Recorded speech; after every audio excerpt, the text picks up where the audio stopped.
Hello learners, welcome to our channel. வாங்க பேசலாம். இந்த சேனலில் நீங்கள் டெய்லி யூஸ் பண்ணுற தமிழ் சென்டென்ஸை இங்கிலீஷில் ஈஸியாக லேர்ன் பண்ணலாம். வாங்க வீடியோக்குள்ளே போகலாம்.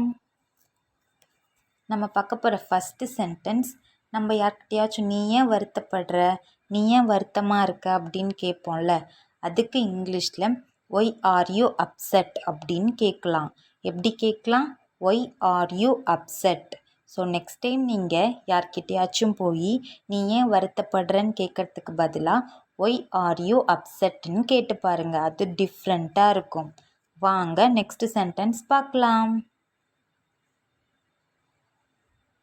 நம்ம யார்கிட்டையாச்சும் நீ ஏன் இப்படி ஒரு ஹார்டாக முரட்டுத்தனமாக நடந்துக்கிற அப்படின்ட்டு கேட்போம்ல, ஏன் இப்படி முரட்டுத்தனமாக இருக்க அப்படின்னு கேட்போம்ல, அதுக்கு இங்கிலீஷில் ஒய் ஆர் யூ ரூட் அப்படின்னு கேட்கலாம். எப்படி கேட்கலாம்? Why are you rude. So next time நீங்கள் இந்த கைண்ட் ஆஃப் சென்டென்ஸ் யூஸ் பண்ணி யார்கிட்டையாச்சும் பேசுகிறீங்கன்னா ஒய் ஆர் யூ ரூட் அப்படின்னு கேளுங்க. வாங்க நெக்ஸ்ட் சென்டென்ஸ் பார்க்கலாம். நம்ம பார்க்க போகிற தேர்ட் சென்டென்ஸ், நம்ம யார்கிட்டையாச்சும் அவங்க ரொம்ப சைலண்ட்டாக இருந்தால், ரொம்ப அமைதியாக இருந்தால், நீ ஏன் அமைதியாக இருக்க அப்படின்னு கேட்போம்ல, ரொம்ப க்யூரியஸாக. அதுக்கு இங்கிலீஷில் ஒய் ஆர் யூ குவயட் அப்படின்னு கேட்கலாம். குவயட்னா அமைதியாக இருக்கிறதுன்னு அர்த்தம். ஸோ நெக்ஸ்ட் டைம் நீங்கள் யாரையாச்சும் ஏன் அமைதியாக இருக்கீங்கன்னு கேட்குறதுக்கு பதிலாக ஒய் ஆர் யூ குவயட் அப்படின்னு கேட்டு பாருங்கள். அது டிஃப்ரெண்ட்டாக இருக்கும் உங்களுக்கு. வாங்க நெக்ஸ்ட் சென்டென்ஸ் பார்க்கலாம். யாராவது நம்மளோட ஃப்ரெண்டு நம்மக்கிட்ட பேசலைன்னா உடனே நம்ம என்ன கேட்போம்? நீ ஏன் என்கிட்ட பேசலை அப்படின்னு கேட்போம்ல, அதுக்கு இங்கிலீஷில் why are you not talking to me. Not டாக்கிங்னா பேசலை. ஸோ அதை எப்படி சொல்லலாம்? Why are you not talking to me அப்படின்னு கேட்கலாம். ஸோ நெக்ஸ்ட் டைம் நீங்கள் யாராவது உங்ககிட்ட பேசலைன்னா why are you not talking to me அப்படின்னு கேளுங்க. வாங்க நெக்ஸ்ட் சென்டென்ஸ் பார்க்கலாம்.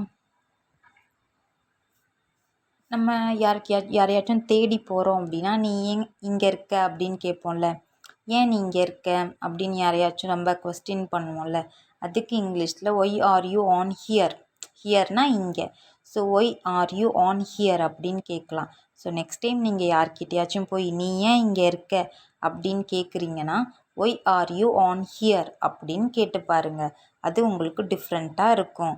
புதுசாக ஏதாவது தெரிஞ்சுக்கிட்ட மாதிரி இருக்கும். வாங்க நெக்ஸ்ட் சென்டென்ஸ் பார்க்கலாம். இப்போ நம்ம பார்க்க போகிற சென்டென்ஸ், நம்ம யார்கிட்டையாச்சும் கேட்போம்ல, நீ ஏன் என் கூடவே விளாண்டுட்ருக்க அப்படின்னு கேட்போம்ல, நீ ஏன் என் கூட விளாடுற அப்படின்னு கேட்போம்ல, அதுக்கு இங்கிலீஷில் why are you playing with me. பிளேயிங்னா விளையாடுறது.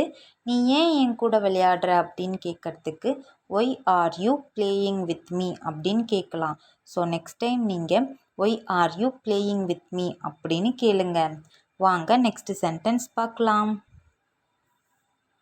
நம்ம யார்கிட்டையாச்சும் ஏதோ ஒரு கொஸ்டின் கேட்டோன்னா நீங்கள் ஏன் பதிலே பேச மாட்டீங்க அப்படின்னு கேட்போம்ல, நீ ஏன் பதிலே சொல்ல மாட்டேற அப்படின்னு கேட்போம்ல, அதுக்கு இங்கிலீஷில் why are you not responding. எப்படி சொல்லலாம்? Why are you not responding. ரெஸ்பாண்டிங்னா பதிலளிக்கிறது இல்லை அப்படின்னு அர்த்தம். So why are you not responding அப்படின்னு கேட்கலாம்.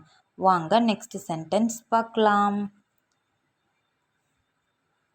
நம்ம யார்கிட்டையாச்சும் போய் நீ ஏன் இவ்வளோ மௌனமாக இருக்க, நீ ஏன் மௌனமாக இருக்க அப்படின்னு கேட்போம்ல, அதுக்கு இங்கிலீஷில் why are you keeping silent. சைலண்ட்னா மௌனம், கீப்பிங் சைலண்ட்னா மௌனமாக இருக்கிறது. ஸோ நம்ம எப்படி கேட்கலாம்? Why are you keeping silent அப்படின்னு கேட்கலாம். ஸோ நெக்ஸ்ட் டைம் நீங்கள் யார்கிட்டையாச்சும் போய் நீ ஏன் மௌனமாக இருக்கன்னு கேட்குறதுக்கு பதிலாக why are you keeping silent அப்படின்னு கேளுங்க. வாங்க நெக்ஸ்ட் சென்டென்ஸ் பார்க்கலாம். யார்கிட்டையாச்சும் நமக்கு ரொம்ப கோவமாக கேட்போம், நீ ஏன் என்கிட்ட பொய் சொல்கிற அப்படின்னு கேட்போம்ல, ஏதோ ஒரு வாக்குவாதத்துலேயோ ஏதோ பிரச்சனையிலையோ நம்ம கேட்போம், நீ ஏன் என்கிட்ட பொய் சொல்கிற அப்படின்னு கேட்போம்ல, அதுக்கு இங்கிலீஷில் why are you lying to me. Why are you lying to me. லையிங்னா பொய். So why are you lying to me அப்படின்னு கேட்கலாம். ஸோ நெக்ஸ்ட் டைம் நீங்கள் இப்படி பேசி பாருங்கள். வாங்க நெக்ஸ்ட் சென்டென்ஸ் பார்க்கலாம். நம்ம யார்கிட்டையாச்சும் நீ ஏன் எதுவுமே சொல்ல மாட்டேற அப்படின்னு கேட்போம்ல, நீ ஏன் என்கிட்ட எதுவுமே சொல்ல மாட்டேற அப்படின்னு கேட்போம்ல, அதுக்கு இங்கிலீஷில் why are you not saying anything. எனிதிங்னா எதுவுமே. சேயிங்னா சொல்கிறது. So why are you not saying anything அப்படின்னு கேட்கலாம். ஸோ நெக்ஸ்ட் டைம் நீங்கள் யார்கிட்டயாச்சும் நீ ஏன் என்கிட்ட எதையும் சொல்லலை அப்படின்னு கேட்குறதுக்கு பதிலாக why are you not saying anything அப்படின்னு கேளுங்க. வாங்க நெக்ஸ்ட் சென்டென்ஸ் பார்க்கலாம். இது சம்திங் ரிலேட்டட் தான் நம்ம லாஸ்ட்டு பார்த்ததில். நீ ஏன் சொல்லலை அப்படின்னு கேட்போம்ல, எதுவுமே சொல்லலை வேற, நீ ஏன் சொல்லலை அப்படின்னு கேட்குறது வேற. அதுக்கு இங்கிலீஷில் why are you not saying அப்படின்னு கேட்கலாம். எனிதிங்னா எதுவுமே, ஜஸ்ட் நாட் சேயிங்னா சொல்லலைன்னு அர்த்தம். So why are you not saying அப்படின்னு கேட்கலாம். ஸோ நெக்ஸ்ட் டைம் நீங்கள் இந்த மாதிரி கேட்டு பாருங்கள். வாங்க நெக்ஸ்ட் சென்டென்ஸ் பார்க்கலாம். நம்ம யார்கிட்டயாச்சும் நீ ஏன் இவ்வளோ பொறாமப்படுற, இப்போ நம்ம ஃப்ரெண்ட்ஸ்குள்ளேயே இந்த டாக் அதிகமாக இருக்கும். நீ ஏன் இவ்வளோ பொறாமப்படுற அப்படின்னு கேட்போம்ல, அதுக்கு இங்கிலீஷில் ஒய் ஆர் யூ ஜெலஸ் அப்படின்னு கேட்கலாம். எப்படி கேட்கலாம்? Why are you jealous. Jealous அப்படின்னா பொறாமைன்னு அர்த்தம். ஸோ நீ ஏன் பொறாமப்படுறன்னு கேட்கறதுக்கு ஒய் ஆர் யூ ஜெலஸ் அப்படின்னு கேட்கலாம். வாங்க நெக்ஸ்ட் சென்டென்ஸ் பார்க்கலாம். யாராச்சும் ஏதோ ஒரு டார்க் பிளேஸில் உட்காந்துருக்காங்கன்னா, நீ ஏன் இருட்டில் இருக்க அப்படின்னு கேட்போம்ல, நீ ஏன் இருட்டில் இருக்க அப்படின்னு கேட்போம்ல, அதுக்கு இங்கிலீஷில் why are you in the dark. Why are you in the dark. டார்க்னா இருட்டு, இந்தனா இருக்கிறது, அந்த இடத்துல இருக்கிறது. ஸோ அதை எப்படி கேட்கலான்னா why are you in the dark அப்படின்னு கேட்கலாம். வாங்க நெக்ஸ்ட் சென்டென்ஸ் பார்க்கலாம். யாராவது ஹாஸ்பிட்டலில் இருக்காங்கன்னு நமக்கு கால் பண்ணுறாங்கன்னா நம்ம கேட்போம், நீ ஏன் ஹாஸ்பிட்டலில் இருக்க அப்படின்னு கேட்போம்ல, நீ ஏன் மருத்துவமனையில் இருக்க அப்படின்னு கேட்போம்ல, அதுக்கு இங்கிலீஷில் why are you in the hospital அப்படின்னு கேட்கலாம். எப்படி கேட்கலாம்? Why are you in the hospital. இந்த ஹாஸ்பிட்டல்னால் இந்த பர்டிகுலர் பிளேஸில் இருக்கிறதுன்னு அர்த்தம். ஸோ எப்படி சொல்லலாம்? Why are you in the hospital அப்படின்னு கேட்கலாம். வாங்க நெக்ஸ்ட் சென்டென்ஸ் பார்க்கலாம். யாராச்சும் நீ ஏன் இவ்வளோ அவசரப்படுற அப்படின்னு கேட்போம்ல, நம்மளோட ஃப்ரெண்ட்ஸ் டீம்லேயே கூட கேட்போம், நீ ஏன் இவ்வளோ அவசரப்படுற அப்படின்னு கேட்போம்ல, அந்த அவசரப்படுறதுக்கு இங்கிலீஷில் எப்படி சொல்லலாம் அப்படின்னா why are you in a hurry. ஹரினா அவசரப்படுறது. ஸோ நெக்ஸ்ட் டைம் நீங்கள் யார்கிட்டயாச்சும் போயிட்டு நீ ஏன் இவ்வளோ அவசரப்படுறன்னு கேட்குறதுக்கு பதிலாக why are you in a hurry, in a ஹரின்னு கேளுங்க. Why are you in a hurry அப்படின்னு கேட்டு பாருங்க. வாங்க நெக்ஸ்ட் சென்டென்ஸ் பார்க்கலாம். இல்லை நான் நல்லா இருக்கேன். யாராவது நீ எப்படி இருக்க அப்படின்னு நம்மக்கிட்ட கேட்கக்குள்ள, இல்லை நான் நல்லா இருக்கேன் அப்படின்னு சொல்லுவோம்ல. நீ எப்படி இருக்க, உடம்பு முடியலையா அப்படின்னு கேட்குறாங்க அப்படின்னா, இல்லை நான் நல்லா தான் இருக்கேன் அப்படின்னு சொல்லுவோம்ல. அதுக்கு இங்கிலீஷில் நோ ஐம் ஃபைன். ஜஸ்ட்டு ஷார்ட்டாக சொல்லி முடிச்சிடலாம். நோ ஐம் ஃபைன் அப்படின்னு சொல்லலாம். ஓகேவா? நெக்ஸ்ட் டைம் நீங்கள் இந்த மாதிரி கைண்ட் ஆஃப் சென்டென்ஸ் சொல்லக்குள்ள நோ ஐம் ஃபைன் அப்படின்னு சொல்லுங்கள். வாங்க நெக்ஸ்ட் சென்டென்ஸ் பார்க்கலாம். நம்ம யார்கிட்டயாச்சும் போய் அவங்களுக்கு உடம்பு சரியில்லையான்னு கேட்போம்ல. நம்ம ரிலேட்டிவ்ஸ் கிட்ட, கொலீக்ஸ் கிட்ட, ஃப்ரெண்ட்ஸ் கிட்ட, உனக்கு உடம்பு சரியில்லையா அப்படின்னு விசாரிப்போம்ல. அதுக்கு இங்கிலீஷில் ஆர் யூ சிக் அப்படின்னு கேட்கலாம். எப்படி கேட்கலாம்? Are you sick. சிக்னா உடம்பு நல்லா இல்லைன்னு அர்த்தம். ஸோ அதை எப்படி சொல்கிறதுனா ஆர் யூ சிக் அப்படின்னு கொஸ்டின் டைப்பில் கேட்கலாம். ஸோ நெக்ஸ்ட் டைம் நீங்கள் யாருக்காவது உடம்பு முடியலனா ஆர் யூ சிக் அப்படின்னு சொல்லி கேட்டு பாருங்கள். வாங்க நெக்ஸ்ட் சென்டென்ஸ் பார்க்கலாம். யாராச்சும் ஏதோ மிஸ்டேக் பண்ணிட்டாங்க அப்படின்னா நம்ம யார்ட்டாச்சும் சொல்கிறோம், இல்லை அது தெரியாமல் நடந்துருச்சு, எனக்கு தெரியாமல் நடந்துருச்சு அப்படின்னு சொல்லுவோம்ல. அதுக்கு இங்கிலீஷில் இட் ஹேப்பன்ட் பை மிஸ்டேக். ஹேப்பன்டுனா நடந்து முடிஞ்சிடுச்சு, பாஸ்ட் டென்ஸு. எதனால் நடந்துச்சுன்னா தெரியாமல் நடந்துச்சு, பை மிஸ்டேக் அப்படின்னு சொல்லலாம். So it happened by mistake அப்படின்னு சொல்லலாம். வாங்க நெக்ஸ்ட் சென்டென்ஸ் பார்க்கலாம். அது தற்செயலாக நடந்ததுன்னு சொல்லுவோம்ல. இல்லை அது தற்செயலாக நடந்தது, எங்களுக்கு எதுவும் தெரியாது, அது தற்செயலாக நடந்துச்சு அப்படின்னு சொல்லுவோம்ல. அதுக்கு இங்கிலீஷில் இட் ஹேப்பன்ட் பை ஆக்சிடெண்ட் அப்படின்னு சொல்லலாம். ஹேப்பன்டுனா பாஸ்ட் டென்ஸ் தான், நடந்து முடிஞ்சிச்சு. எப்படி நடந்துச்சு? தற்செயலானா by accident. So it happened by accident அப்படின்னு சொல்லலாம். வாங்க நெக்ஸ்ட் சென்டென்ஸ் பார்க்கலாம்.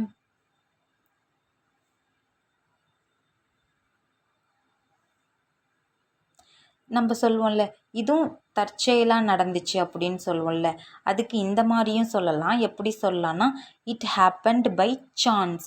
பை ஆக்சிடென்ட்னு சொல்லலாம், பை சான்ஸ்னு சொல்லலாம். By accident maybe some kind of நெகட்டிவாக இருக்கும். பை சான்ஸ் அப்படிங்கிறது சம் கைண்ட் ஆஃப் பாசிட்டிவாக இருக்கும். இட் ஹேப்பன்ட் பை சான்ஸ் அப்படியும் சொல்லலாம். ஓகேவா? வாங்க நெக்ஸ்ட் சென்டென்ஸ் பார்க்கலாம். அது திரும்பவும் ஏதோ நடக்குதுன்னு வச்சுக்கோயேன். இல்லை அது திரும்பவும் நடந்துருச்சு அப்படின்னு சொல்லுவோம்ல. தெரியல எனக்கு அது திரும்பவும் நடந்துருச்சு அப்படின்னு சொல்லுவோம்ல. அதுக்கு இங்கிலீஷில் இட் ஹேப்பன்ட் அகெயின். நான் முன்னாடி சொன்ன மாதிரி தான். ஹேப்பன்ட்னா நடந்து முடிஞ்ச பாஸ்ட் டென்ஸு. எப்போ நடந்தது? திரும்பவும் நடந்ததுன்னு மீன் பண்ணுறதுக்கு அகெயின்னு சொல்கிறோம். ஸோ அதை எப்படி சொல்லலாம்? இட் ஹேப்பன்ட் அகெயின் அப்படின்னு சொல்லலாம். நெக்ஸ்ட் டைம் நீங்கள் எப்படி சொல்லி பாருங்கள். வாங்க நெக்ஸ்ட் சென்டென்ஸ் பார்க்கலாம். யார்கிட்டயாச்சும் ஏதாவது ஒரு இன்சிடெண்ட் பற்றி கேட்குறாங்கன்னா, இல்லை அது நேத்திக்கு காலையில் நடந்துச்சு அப்படின்னு சொல்லுவோம்ல, அதுக்கு இங்கிலீஷில் it happened yesterday morning. It happened yesterday morning அப்படின்னு சொல்லலாம். எப்படி சொல்லலாம்? It happened yesterday morning. Okay, வாங்க நெக்ஸ்ட் சென்டென்ஸ் பார்க்கலாம்.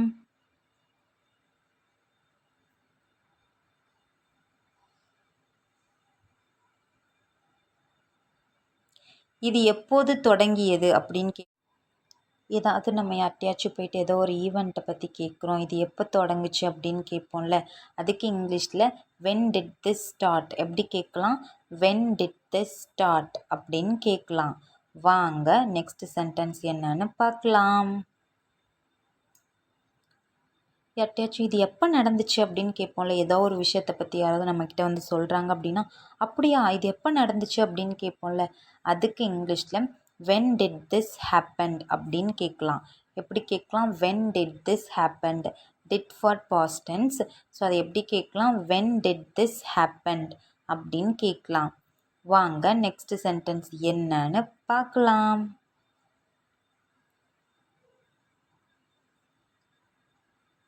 யாராவது நம்மக்கிட்ட ஏதோ ஒரு வேலையை பற்றி கேட்குறாங்க. இல்லை நான் இதை உடனே செய்வேன் அப்படின்னு சொல்லுவோம்ல.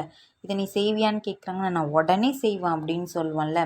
அதுக்கு எப்படி இங்கிலீஷில் சொல்லலாம்னா, ஐ will do it right away. எப்படி சொல்லலாம்? I will do it right away. ஃப்யூச்சரில் நடக்க போகிறத இண்டிகேட் பண்ணுறதுக்காக அங்கே வில் இருக்குது. ஸோ எப்படி சொல்லலாம்? I will do it right away அப்படின்னு சொல்லலாம். வாங்க நெக்ஸ்ட் சென்டென்ஸ் பார்க்கலாம். யாராவது நம்மக்கிட்ட வந்து சாப்பிடேன் அப்படின்னு கேட்குறாங்க. நம்ம அம்மாவே கேட்குறாங்கன்னு வச்சுப்போமே. சாப்பிடேன் அப்படின்னு சொல்கிறாங்கன்னு வச்சுப்போம். நம்ம என்ன சொல்வோம்? நான் அப்புறமா சாப்பிட்றேன் அப்படின்னு சொல்வோம்ல. அதுக்கு இங்கிலீஷில் ஐ வில் ஈட் லேட்டர். எப்படி சொல்லலாம்? I will eat later. லேட்டர்னால் பிறகு சாப்பிட்றேன்னு அர்த்தம். ஃப்யூச்சரில் தான். ஸோ அதனால் ஐ வில் ஈட் லேட்டர் அப்படின்னு சொல்லலாம். வாங்க நெக்ஸ்ட் சென்டென்ஸ் என்னன்னு பார்க்கலாம். யார்கிட்டயாச்சும் வந்து நீ எப்போ சாப்பிட போகிற அப்படின்னு கேட்குறாங்கன்னு வச்சுப்போமே நம்மக்கிட்ட. நம்ம என்ன சொல்லுவோம்? நான் உடனே சாப்பிட போகிறேன் அப்படின்னு சொல்லுவோம்ல. இதை எப்போ சாப்பிட போகிற அப்படின்னு கேட்டால், இல்லை நான் உடனே சாப்பிட போகிறேன் அப்படின்னு சொல்லுவோம்ல. அதுக்கு இங்கிலீஷில் ஐ வில் ஈட் சூன். எப்படி சொல்லலாம்? ஐ வில் ஈட் சூன். சூன் அப்படின்னா உடனே, சீக்கிரமான்றதை இண்டிகேட் பண்ணும். ஸோ அதை எப்படி சொல்லலாம்னா, ஐ வில் ஈட் சூன் அப்படின்னு சொல்லலாம். வாங்க நெக்ஸ்ட் சென்டென்ஸ் என்னன்னு பார்க்கலாம். இதை சீக்கிரம் பாரு அப்படின்னு யாராவது நம்மக்கிட்ட ஏதோ ஒரு விஷயத்தை பற்றி சொல்கிறாங்க, ஏதோ ஒரு பொருளை காட்டுறாங்க அப்படின்னா, நான் உடனே பார்க்குறேன் அப்படின்னு சொல்லுவோம்ல. இல்லை நான் உடனே பார்க்குறேன் அப்படின்னு ரியாக்ட் பண்ணுவோம்ல. அதுக்கு இங்கிலீஷில் I will see right away. எப்படி சொல்லலாம்? I will see right away. வில்னா ஃப்யூச்சரில் தான். ரைட் அவேனா உடனே. அதே ஸோ எப்படி சொல்லலாம்? I will see right away அப்படின்னு சொல்லலாம். வாங்க நெக்ஸ்ட் சென்டென்ஸ் பார்க்கலாம். ஏதாவது ஒரு வேலையை பற்றி நீ இந்த வேலையை எப்போ தான் செஞ்சு முடிப்ப அப்படின்னு கேட்டால் நம்ம என்ன சொல்லுவோம்? நான் அப்புறமா செய்கிறேனே அப்படின்னு சொல்லுவோம்ல. நான் அப்புறமா செய்கிறேன் அப்படின்னு சொல்லுவோம்ல. அதுக்கு இங்கிலீஷில் I will do it later. எப்படி சொல்லலாம்? I will do it later. லேட்டர்னா பிறகு, அப்புறமா. So I will do it later அப்படின்னு சொல்லலாம். நெக்ஸ்ட் டைம் நீங்கள் இப்படி சொல்லி பாருங்கள். வாங்க நெக்ஸ்ட் சென்டென்ஸ் என்னன்னு பார்க்கலாம். யாராவது நீ அங்கே போய் பாரேன் அப்படின்னு யாராவது நம்மக்கிட்ட வந்து சொல்கிறாங்கன்னா, அங்கே என்ன நடக்குதுன்னு போய் பாரேன் அப்படின்னு சொல்கிறாங்கன்னா, நான் உடனே போகிறேன் அப்படின்னு சொல்லுவோம்ல. நான் உடனே போய் பார்க்குறேன் அப்படின்னு சொல்வோம்ல, அதுக்கு எப்படி இங்கிலீஷில் சொல்லலாம் அப்படின்னா, ஐ வில் கோ ரைட் அவே அப்படின்னு சொல்லலாம். எப்படி சொல்லலாம்? I will go right away. Will is also for future. Go right away, உடனே போகிறேன் அப்படின்னு சொல்லுவோம்ல, ஐ வில் கோ ரைட் அவே அப்படின்னு சொல்லலாம். வாங்க நெக்ஸ்ட் சென்டென்ஸ் என்னன்னு பார்க்கலாம். யாராவது ஒரு திங்ஸை கொடுத்து, ஏதோ ஒரு பொருளை கொடுத்து நீ சாப்பிட அப்படின்னு சொல்கிறாங்கன்னு வச்சுப்போமே, இது ஒரு ஸ்நாக்ஸே இருக்கட்டும், ஏதோ ஆசையாக செஞ்சு எடுத்துகிட்டு வந்து நீ சாப்பிட்டு பாரு அப்படின்னு சொல்கிறாங்கன்னு வச்சுப்போம். நம்ம என்ன சொல்லுவோம்? நான் உடனே சாப்பிட்றேன் அப்படின்னு சொல்லுவோம்ல, அதுக்கு இங்கிலீஷில் வில் ஈட் ரைட் அவே எப்படி சொல்லலாம்? Will eat right away. எல்லாமே மோஸ்ட்லி இந்த ரைட் அவே யூஸ் பண்ணுவோம். வில் ஈட் ரைட் அவே அப்படின்னு சொல்லலாம். வாங்க நெக்ஸ்ட் சென்டென்ஸ் என்னன்னு பார்க்கலாம். நான் இப்போதே சாப்பிட்றேன்னு சொல்லுவோம்ல, நான் இப்போவே சாப்பிட்றேன் அப்படின்னு சொல்லுவோம்ல, அதுக்கு இங்கிலீஷில் I will eat right now அப்படின்னு சொல்லலாம். எப்படி சொல்லலாம்? I will eat right now அப்படின்னு சொல்லலாம். எப்படி சொல்லலாம்? I will eat right now. So next time நீங்கள் ஐ வில் ஈட் ரைட் நவ்னு சொல்லி பாருங்கள். அது உங்களுக்கு புதுசாக எதுனாச்சும் சொன்ன மாதிரி ஃபீல் ஆகும். ட்ரை பண்ணி பாருங்கள். வாங்க நெக்ஸ்ட் சென்டென்ஸ் என்னன்னு பார்க்கலாம். நான் இப்போ செய்கிறேன் அப்படின்னு சொல்லுவோம்ல, நான் இப்போவே செய்கிறேன். ஏதோ ஒரு ஒர்க்கை பற்றி கேட்குறாங்க அப்படின்னா, நான் இப்போவே செய்கிறேன்னு சொல்லுவோம்ல, அதுக்கு இங்கிலீஷில் I will do it now. எப்படி சொல்லலாம்? I will do it now. So next time நீங்கள் I will do it now அப்படின்னு சொல்லி பாருங்கள். இப்போ வாங்க நெக்ஸ்ட் சென்டென்ஸ் என்னன்னு பார்க்கலாம். அதுக்கு முன்னாடி நம்ம வீடியோவை லைக் பண்ணுங்கள், நம்ம சேனலை சப்ஸ்கிரைப் பண்ணுங்கள் for like this more video.